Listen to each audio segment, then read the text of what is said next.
बागेश्वर बाबा भी एक मानव हैं, भगवत की जी कृपा हो। लेकिन हिंदू बुरा है ना मुसलमान बुरा है यारो, बुराई पे आ जाए तो हर इंसान बुरा है। जनता खुश है, सब लोग धन्य है कि हमारे यहाँ 9 मूर्ति 9 प्रतिमा का स्थापना। जहाँ पर बिहार में कुछ ऐसे नेता हैं जो कि बागेश्वर बाबा के जैसे प्रोग्राम को रोकने का प्रयास करते हैं, वहीं पर कुछ ऐसे भी नेता हैं जो अपने गांव में बहुत ही अच्छे तरीके से यज्ञ करा रहे हैं और मंदिर का स्थापना करा रहे हैं। आप लोग विजुअल में देख रहे होंगे कि कितना सारा भक्त है और कितना सारी इसमें महिलाएं और लड़कियां भी है जो कि अपना सर पे कलश लेकर पूरा यात्रा में निकली हुई थी। और अभी हम मौजूद है जहाँ पे इस मंदिर का स्थापना हुआ है और इस यहाँ पे जो लोग स्थापना कराए हुए हैं उन लोगों से हम लोग बात करेंगे कि किस प्रकार से ये सभी चीज़ें हो रहा है। आइए यहाँ पे देखिए बहुत सारे लोग बैठे हुए हैं, हम लोग इनसे बात करते हैं और जानने का प्रयास करते हैं। जी सर, स्वागत है आपका। ये बहुत बहुत धन्यवाद सीतेश बाबू आपका। जैसे कि ये जो महायज्ञ चल रहा है, इस महायज्ञ में आज कलश यात्रा था। बड़ी कमेटी का बहुत बहुत धन्यवाद है और यहाँ के नौजवान युवाओं और ग्रामवासियों का जो अपना बहुमूल्य समय निकाल कर और उस समय हम लोग कलश यात्रा निकाल दिए कि 10 बज के कुछ मिनट पर फिर रिटर्न हम लोग मंदिर पे आ गए। तो बहुत धन्यवाद है उन माता बहनों का जिन्होंने अपने घर से समय से तैयार होकर शुद्धिकरण करके और इस मंदिर पर आकर कलश यात्रा में भाग लिया। और धन्यवाद के पात्र सभी ग्रामवासी हैं जिन्होंने इस मंदिर को बनाने में, उस प्रतिमा को मंगाने में, इस यज्ञ को कराने में अपना अहम भूमिका दे रहे हैं। कमेटी को भी बहुत बहुत धन्यवाद। इस कमेटी में जो जिसको विधि व्यवस्था दिया गया है अपने कर्तव्य को पूरे ईमानदारी और निष्ठा से अपने कर्तव्य का निर्वाह कर रहे हैं। और मैं धन्यवाद दूंगा आचार्य रुद्र प्रताप द्विवेदी जी को जिन्होंने अपना बहुमूल्य समय निकाल कर कल रात ही में आके आज कलश यात्रा को सफल बनाए। और हम लोग के गुरु जी केन बाबा आ चुके हैं, आज शाम में इनका प्रवचन है। प्रवचन के बाद रात्रि में रामलीला है, रामलीला के बाद फिर सुबह में पूजा है, दोपहर में मूर्ति भ्रमण है, मतलब नगर भ्रमण करवाया जाएगा। रात में फिर प्रवचन है, प्रवचन के बाद रामलीला है। फिर 15 तारीख को सुबह में पूजा है, 15 तारीख को दोपहर में प्रतिमा स्थापना किया जाएगा, हवन होगा। हवन के बाद फिर रात में भव्य देवी जागरण का प्रोग्राम किया गया है। इस सारा कार्य जो है ग्रामवासियों के सहयोग से पूरे जिलावासी अगल बगल के जिला के लोगों द्वारा भी बहुत सपोर्ट किया गया है। कई पदाधिकारियों का भी अहम भूमिका रहा है, अहम सहयोग रहा है इस मंदिर को भी बनवाने में। मैं सभी लोगों को अपने दिल के गहराई से धन्यवाद देता हूं कि आज के ज़माने में आस्था के प्रतीक और आस्था पे अपना इस तरह का विश्वास जमाने के लिए और इस चीज़ को सफल बनाने के लिए जो अपना योगदान जो जिसका रहा, दिल के गहराई से धन्यवाद है। जैसे कि हम अगर बात करें तो आज अपने पटना में बागेश्वर बाबा का भी प्रोग्राम होने वाला है और बिहार के कई ऐसे नेता हैं जो उनको रोकने का प्रयास कर रहे थे, लेकिन हमारे यहाँ मुन्ना मुखिया जी ऐसे हैं जो कि इस प्रकार के मंदिर का निर्माण करवा रहे हैं और इस प्रकार का यज्ञ करवा रहे हैं। और जो कलश यात्रा था उसमें लाखों लोग भी शामिल हुए थे। तो कैसा सोच है ये? देखिए, सामाजिक दृष्टिकोण में जीने वाले व्यक्ति के अंदर कभी इस तरह की भावनाएं उत्पन्न नहीं होनी चाहिए। और रही बात रोकने की और टोकने की, तो रोकने और टोकने से आप लोग अक्सर देखा करते हैं कि कोई पिक्चर निकलता है और जिस पिक्चर का जितना विरोध होता है सबसे ज़्यादा व्यूअर उसी का होता है और सबसे ज़्यादा चलने वाला पिक्चर भी वही होता है। तो मैं तो अपने भाषा में अगर कहूँ तो हो सकता है कि बहुत बड़ी सेटिंग भी होगी कि जैसे दिन जिनका नाम बार बार आ रहा है तेज प्रताप यादव जी का, तो तेज प्रताप यादव जी खुद आस्था से जुड़े व्यक्ति हैं और देखते होंगे कभी शंख बजाते हैं, कभी बांसुरी बजाते हैं, कभी वृंदावन जाते हैं। तो हो सकता है कि इस तरह का कोई ना कोई अंदरूनी विधि व्यवस्था होगा कि आप इस चीज़ का विरोध करें और विरोध करेंगे तो सामने वाला व्यक्ति इस बात के लिए मजबूर हो जाएगा कि आखिर ऐसी कौन सी बात है, ऐसे कैसे बाबा हैं, क्या प्रवचन देते हैं। जो नहीं सुने होंगे वो भी सुनने के लिए व्याकुल बेताब बेचैन होंगे और वो भी पटना जाएंगे और बागेश्वर बाबा को देखेंगे। तो राजनीति के दृष्टिकोण में कुछ भी संभव है, हर आदमी का अलग अलग सोच है, विचार है। मुझे तो यही लगता है कि नहीं हिंदू बुरा है ना मुसलमान बुरा है यारो, बुराई पे आ जाए तो हर इंसान बुरा है यारो। सबको लेके चलना है और प्रेम और शांति का प्रतीक बनना है, जिसके प्रतीक में आज 9 मूर्ति का जो स्थापना करने के लिए हम लोग कलश यात्रा निकाले हुए थे। इसमें सबसे बड़ा प्रतीक है कि आप लोग देखे होंगे कि भगवान कृष्ण का जीवन से लेके अंतिम तक उनका यही लीला रहा है कि प्रेम और शांति के प्रतीक में अपने जीवन को उस तरह के व्यतीत किए हैं कि एक बार उनके जीवन में इस नाम को भी भोगना पड़ा जिसे रणछोड़ दास कहा जाता है। उनका मुख्य उद्देश्य था कि जिस गोकुल को हमने इतना अच्छे तरीके से सजाया है, मैं लड़ाई करके इनको मरते हुए, लड़ते हुए, कटते हुए नहीं देख सकता, भले मैं क्यों रणछोड़ दास ना कहला जाऊं। तो इस रणछोड़ दास कहलाए लेकिन प्रेम और शांति के प्रतीक में किसी तरह का बाधा नहीं बनने दिए। तो ये मेरे पंचायत के नेवरी रजस्व गांव है, इसमें सब लोग धन्य धन्य हो जाने वाले हैं। यहाँ पे राम लक्ष्मण सीता हनुमान राधे कृष्ण और आपको गणेश जी, फिर फ्रंट पे हनुमान जी, दुर्गा जी, सभी का प्रतिमा स्थापना किया जा रहा है और सभी जाति के लोग इसमें आपको जजमान है और सेवक है, वॉलंटियर है, सपोर्टर है, तो सब लोग प्रेम और शांति का प्रतीक यानी कि दीप जला रहे हैं। इसमें हम लोग के अंदर कोई भेदभाव नहीं है, कोई ऊंच नीच नहीं है, कोई जाति वाला बात नहीं है जी।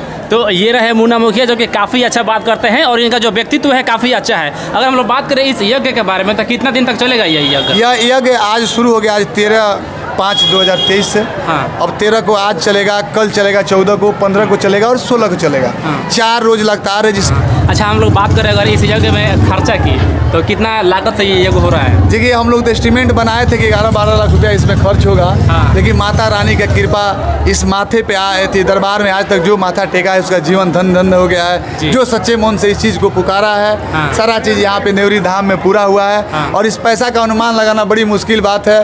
पैसा तो हम लोग टारगेट किए थे 10-12 लाख रुपया लगा है। हाँ। लेकिन अभी तक उस तरह की व्यवस्थाएं हैं कि पैसा जिस दिन से कलेक्शन शुरू हुआ है, हाँ। उस लगातार पैसा बढ़िए रहा है। हाँ। कभी 30,000 बढ़ा, कभी 20,000 बढ़ा, कभी 50,000 बढ़ा, अभी 1.5 लाख रुपया बढ़त चल रहा है। हाँ। अभी जग बाकी है, न जाने कितना पैसा बढ़ेगा। हाँ। बढ़ेगा, फिर कमेटी फैसला लेगी उसको क्या किया जाए। पैसा की कोई कमी नहीं है, सारे लोग दिल खोल के, मन खोल के लगातार दान दे रहे हैं। माता रानी के दरबार में माथा टेक के अपने जीवन को सार्थक। तो चलिए, ये रहे मुन्ना मुखिया जी। हम लोग थोड़ा आगे बढ़ते हैं और बाबा जी से बात करते हैं। बाबा जी भी इस यज्ञ में पहुंचे हुए हैं। जी बाबा जी, आपका स्वागत है। जी, आपका नाम हुआ चंद्रभान द्विवेदी उर्फ केन बाबा। जी हमारे ही माध्यम से इस जगह में प्रवचन होगा। जी जी। तो सामाजिक सद्भावना, हाँ। विश्व शांति, पर्यावरण की शुद्धि, जी। आपसी प्रेम के भावनाओं से जी। यज्ञ किया जाता है। यज्ञ जो होता है सो परमात्मा का स्वरूप है। जी। तो यज्ञ करने के माध्यम से सभी प्राणी एक जगह मिलते हैं, सबों में आपसी प्रेम भाव का संचार होता है। सब लोग एक जगह प्रसाद वगैरह पाते हैं। यह बड़े सौभाग्य से प्राप्त होता है। जब पूर्व जन्मों का पूर्ण उदय होता है तभी यह प्राणी मंदिर बना सकता है, चाहे यज्ञ कर सकता है। तो यहाँ के लोग बड़भागी हैं, इन लोगों के पुण्यों का उदय हुआ है। जी, एक ही जगह पर राम कृष्ण, राधा कृष्ण, दुर्गा जी, हनुमंत लाल जी, गणेश जी, अनन्य देवी देवताओं का स्थापना हो रहा है। ये बड़े सौभाग्य की बात है। इस क्षेत्र के लोग धन्य धन्य हैं, इसमें भाग लेकर के अपने जीवन को कृतार्थ कर रहे हैं। ऐसे यहाँ पर बहुत भगवत की कृपा है। और एक साधारण जगह पर इतने लोगों को एकत्रित हो जाना और शांति से जगह को संचालित करना, यह मनुष्य का स्वभाव का परिचय भी है।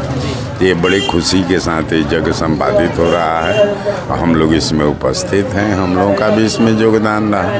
जी। अच्छा बाबा जी, हम आपसे एक बात जानना चाहते हैं कि यहाँ पे बहुत सारे भक्त जो कलश यात्रा में पहुँचे हुए थे और बहुत धूप भी था और गर्मी भी लग रहा होगा कहीं ना कहीं, तो हम आपसे जानना चाहते हैं कि कलश यात्रा क्यों निकलता है और जो भक्त उसमें शामिल होते हैं उन लोगों को मतलब क्या क्या लाभ? आप देखिए, जल जो है, जल ही जीवन है। और जल में बहुत प्रकार के तत्व पाए जाते हैं, लोग ऐसा समझ नहीं पाते हैं। हाँ। आपके जीवन में सुख, शांति, धन की वृद्धि, विद्या की वृद्धि, ये जल पर ही निर्धारित है। ठीक है ना।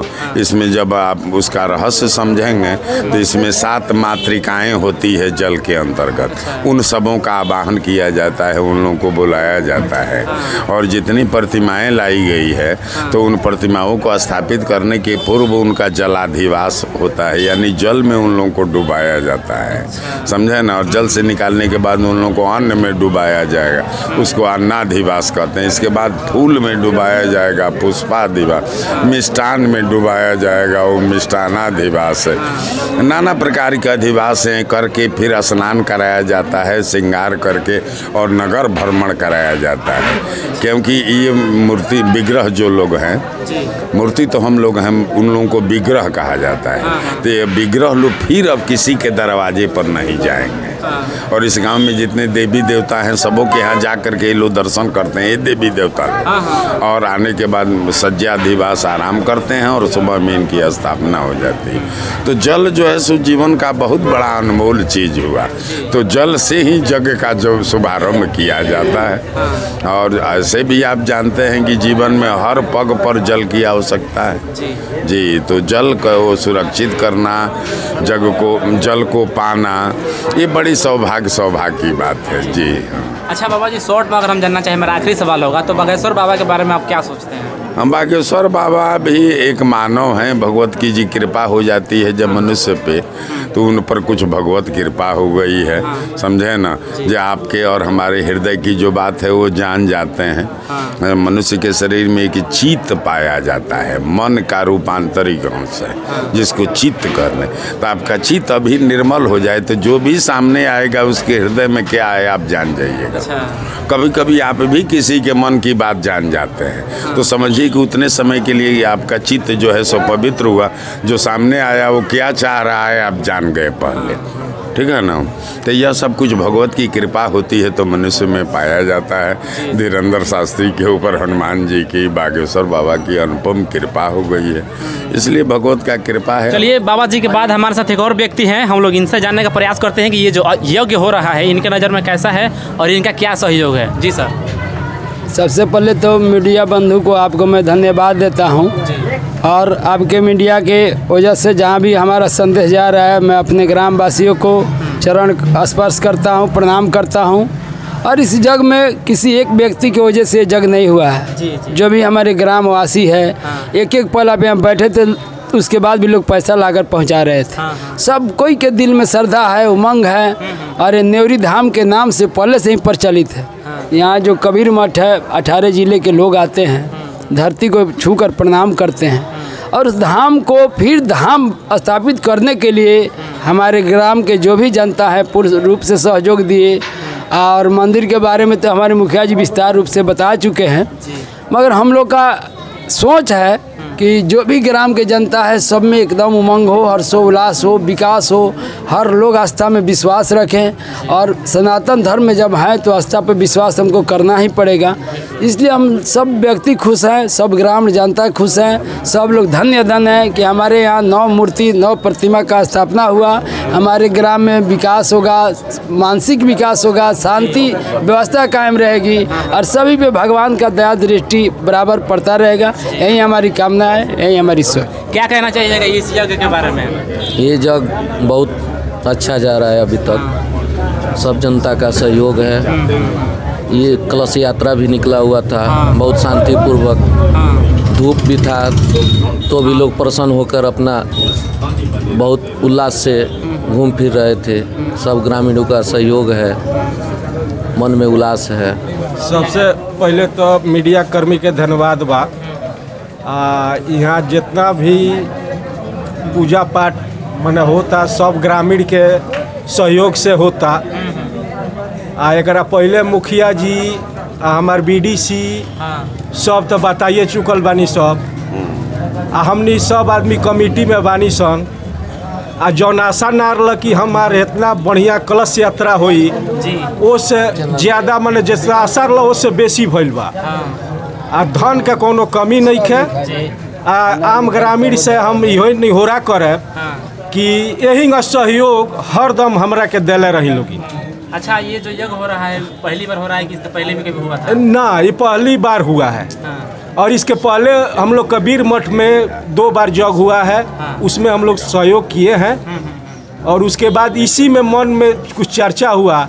यहाँ पुराना मंदिर था दुर्गा जी का, उसी के हम लोग तोड़ करके और ये नया बना, और उसके बाद में प्राण प्रतिष्ठा के लिए यज्ञ हो रहा है। तो ये रहे यहाँ के खास अभिभावक और बाबा जी थे। सभी लोगों से बात हुआ इस यज्ञ के बारे में और इस मंदिर का स्थापना के बारे में। तो ये वीडियो आप सबको कैसा लगा, अपनी प्रतिक्रिया जरूर दीजिएगा इस वीडियो में। बाकी हम लोग मिलेंगे फिर किसी नए वीडियो में किसी नए टॉपिक के साथ। तब तक के लिए जय हिंद, जय भारत, जय बिहार।